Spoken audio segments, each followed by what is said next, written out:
Hello everyone, this is Pushpendra Kumar Shukla, PhD scholar from School of Engineering, Indian Institute of Technology, Mandi. Today I am going to talk about solar thermal energy storage with phase change material for domestic active space heating application. So these are the presentations outline. So we will briefly discuss what is the need of work, why we are using solar, and why should we rely on solar.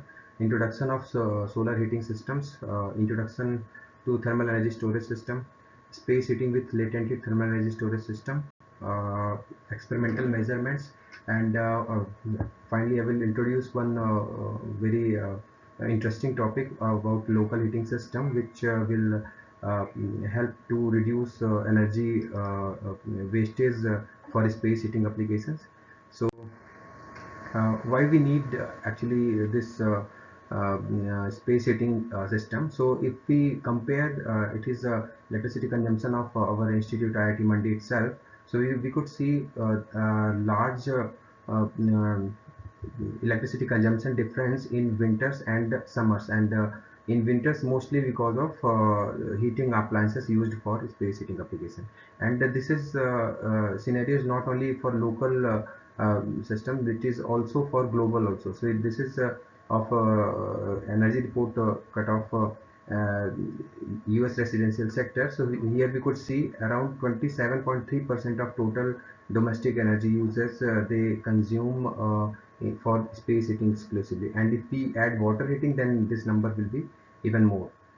So even if we talk about the solar potential of Himachal Pradesh, which is one of the coldest state of India, so here we could see huge amount of solar potential available, which is much more higher than total energy demand of the state. So if we able to use this energy for space heating applications, our most of the problem will be solved. And along with that, we also could see here only Indian military alone in Leh Ladakh region uses 1 kiloliters of uh, conventional energy every year, which emits around 3 lakh ton CO2 every year, which is a large number.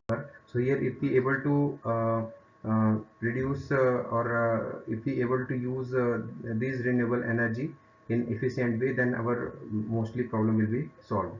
So these are the different type of solar heating systems which are available in literature. So like one is passive heating system, another one is active, and third is hybrid. So in passive heating system, these are very simple, as in building during fabrication of building, these provisions can be made from where sunlight can be easily enter inside the space, and it will heat the thermal mass present inside the room, and that will radiate in later. So this is the simple concept of passive heating system. But the disadvantage with passive heating system is uncontrolled heat radiation, and as we do not have any control on heat radiation, as will it will take on radiating even if we not need. And the second one is heat leakage all the time, as that its temperature will be same, so heat leakage will take place even if we not need. And heat source temperature is also continuously decreasing. So like when we need maximum heat, suppose that time it might be discharge or something. So active heating system having different advantages, like these advantages, like we have a separate energy storage system, and some pump and etc. So some working parts from where we can store the energy for later use. So like here we have collectors and storage unit, and this energy can be used, or can be used depending upon the requirement. So these are the like active and passive systems. So here we could see the active systems are more robust in terms of applicability, and hybrid system is of combination of these two. So here means during fabrication we can use some advantage of passive as well as active heating system. So we have thermal energy storage system material with two type of energy storage system can be seen, as we discussed earlier. In active storage system, and like our work will be mostly on active space heating system. So here we could have two options, like one is sensible thermal energy storage system, another one is latent heat thermal energy storage system. So the again the like disadvantage of sensible thermal energy storage system is again decreasing with time, which is like not desirable, and it is also not giving energy from constant temperature source, which is required in applications like solar space heating. So latent heat thermal energy storage system gives the energy at any defined temperature, which is one of the key requirement for space heating application. So and other than that, also we have compact latent heat thermal energy storage system provides compact space for the compact space as compared to sensible thermal energy storage systems. Like these are compact in size. Heat availability at constant temperature is one of the very good advantage of this, and very less volume change during the phase change happens. So it is very good, and at the same time life cycle is also very good. So out of many available phase change material, we used organic phase change, one of paraffin compound, so for that. So this is the like schematic of our complete setup. Here we have a ETC solar collector and thermal energy storage unit. Along with that, have one radiator unit which will take energy from latent heat thermal energy storage system and radiate inside the space. And it detailed schematic diagram along with intra-connection will show in next slide. So this is the like detailed diagram. Here we could see we have one solar collector and one circulating pump from this like whatever heat is taken in from solar collector is stored inside the latent heat thermal energy storage system, which we took inside the space itself intentionally, so that whatever may be the leakage from the latent heat thermal energy storage system, which again add heat to the space only, which will be required. So this will not counted as heat loss, right? And we used a spiral type of latent heat thermal energy storage system, which is one of the very good having very good performance in terms of less charging and discharging time. We used charging circuit in below and discharging circuit in top, so that due to natural convection automatically STF molten STF will come above, and so charging discharging time will be same. Otherwise what happened in bottom side, the charging take a lot of time.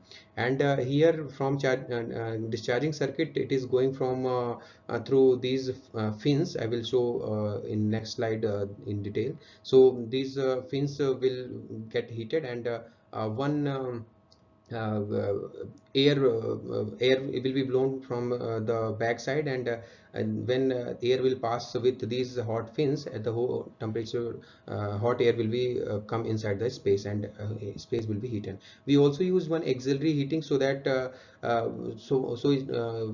we could make it more reliable even if sunlight is not available.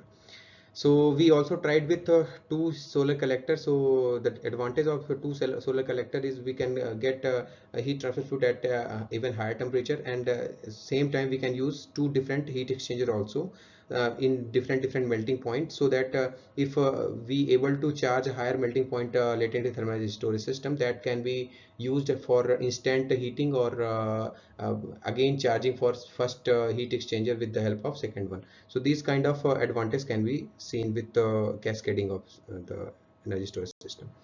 So this is the like detailed diagram of or schematic for latent heat thermal energy storage system. Here we took charging circuit down, and discharging circuit as at the top.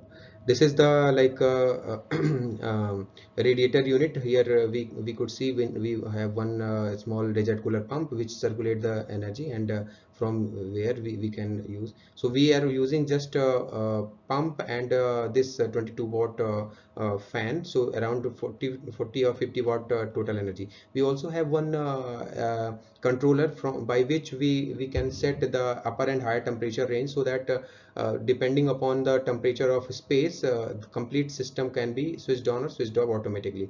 So I will see, so the results around 50% of the time complete system was closed, so which in terms of energy saving also we can see it.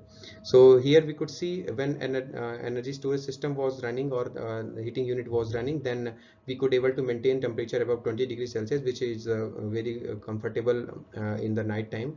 And with controller we could see even more constant temperature range, and around 50% of time it was not running, so energy saving can also be achieved, so that overheating of space or undercooling of space can be avoided very easily. And so this was the complete setup. And after that we also introduced one very good or very interesting concept of local heating, where we concise our like focus on very small confined area, so that energy saving can be achieved. So like there is no point to heat complete room, especially when we are sleeping, or when only being situated in any specific space. So this system theoretically can save around 50% of energy. So here we could see we have this type of system. Here we have during experiment we have charging and discharging circuit, and we also have thermal battery, which is obviously made up of PCM. So it was serving our purpose very well, and we were able to maintain the temperature around 20 plus degrees Celsius inside the space, when surrounding temperature was around 10 degrees Celsius. We checked with the three different flooring, so like floor coil, spiral at the top, and third is zigzag at the dome spacing, so that we could able to finalize which kind of thing can be very good. So like floor coil, which is similar to electric blanket also, so it was giving very good result. Here we could see we were able to maintain around 25 plus degree temperature inside the space, when outside temperature was around 7 degrees Celsius. So these are some conclusions drawn from it. And here we could see with the cascading of solar collector, maximum we could able to reach temperature of heat transfer fluid water at 3 degrees Celsius. And with the two different latent heat thermal energy storage system, we can make it more robust, so that it can be use it at any time, and for any like instant heating or something. Temperature based controller saving energy around 50%, which is very good in terms of energy saving. And by discharging of PCM, radiator setup is giving good temperature at 20 degrees Celsius, when outside temperature was around 5 or something.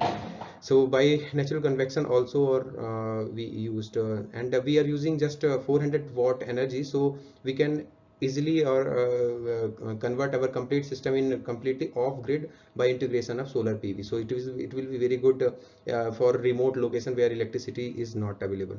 So these are the some more conclusions drawn from it. And at the end, with the help of local heating system, we are able to maintain temperature 20 degrees Celsius, and we are not heating complete room. Instead of heating complete room, we are heating only sleeping area, which is saving around 50% of energy, as we reducing the total space.